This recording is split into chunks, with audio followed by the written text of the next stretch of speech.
എൻ്റെ പോലെ നല്ല കാറ്റും ഉണ്ട് കേട്ടോ. പെട്ടെന്നായിരുന്നു കേട്ടോ ഒരു സ്നോ ഫോർകാസ്റ്റിംഗ് വന്നത്. വണ്ടി ക്ലീൻ ചെയ്യാനുള്ള ഇതൊക്കെ വണ്ടിക്കകത്തിരിക്കുക. അപ്പോൾ അത് എടുത്ത് വെച്ചില്ലെങ്കിൽ ഞാൻ പെട്ടുപോകും. ഇങ്ങനെയൊന്നും ഈസി ആയിട്ട് തുറക്കാൻ പറ്റിയെന്ന് വരില്ല. നല്ല രീതിക്ക് സ്നോ വീഴുന്നുണ്ട് കേട്ടോ. ഇഷ്ടപ്പെട്ടതേന്ന് ഒരുക്കും. ഇനിയിപ്പോൾ ഇന്ന് രാത്രി ആകുമ്പോഴായിരിക്കും മൊത്തം വെള്ളം പൊതിച്ച് കിടക്കാം.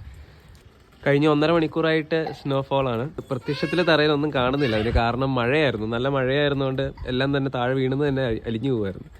വെള്ളം പൊതിച്ച് തുടങ്ങി. സ്നോ സ്റ്റോം സ്റ്റാർട്ട് ചെയ്തിട്ട് 3 മണിക്കൂറായി. അത്യാവശ്യം റോഡൊക്കെ കവറായി തുടങ്ങി, വണ്ടികളും കവറായി.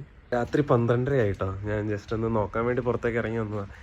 നല്ല രസമുണ്ട് കാണാൻ. നോക്കി, നമ്മൾ ഉച്ചയ്ക്ക് കണ്ട പോലത്തെ സ്ഥലമല്ല, കംപ്ലീറ്റ് മാറിയിട്ട് മേളിൽ നിന്ന് പുക പോലെ പോകുന്നുണ്ട് ഇറങ്ങി. നല്ല കാറ്റാട്ടോ. നാളെ രാവിലെ എണീക്കുമ്പോൾ അറിയാം എന്തായിരിക്കും അവസ്ഥ എന്നുള്ളത്. മോളുടെ സൈക്കിൾ കണ്ടോ. ഇപ്പോൾ ഒന്നും ചെയ്യാൻ പറ്റില്ല, നോക്കി നിൽക്കിയല്ലാതെ വേറെ വഴിയില്ല. ഈ സൈഡ് കാണിച്ചു തരാം. ഭയങ്കര കാറ്റാട്ടോ.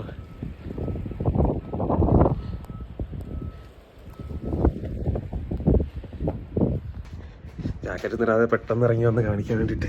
ഇതിൻ്റെ ബാക്കി അപ്ഡേറ്റും നാളെ രാവിലെ ഇത് എങ്ങനെ ഉണ്ടാവും, ഈ ലുക്ക് എങ്ങനെ ഉണ്ടാവും എന്നുള്ളതും മറ്റുള്ളൊരു അപ്ഡേറ്റ് ആയിട്ട് നാളെ വരാം. അപ്പോൾ ഫോളോ ചെയ്തിട്ടില്ലാത്തവരാണെന്നുണ്ടെങ്കിൽ ഫോളോ ചെയ്ത് കൂടെ കൂടിക്കുക. അപ്ഡേറ്റ് ആയിട്ട് നാളെ കാണാം.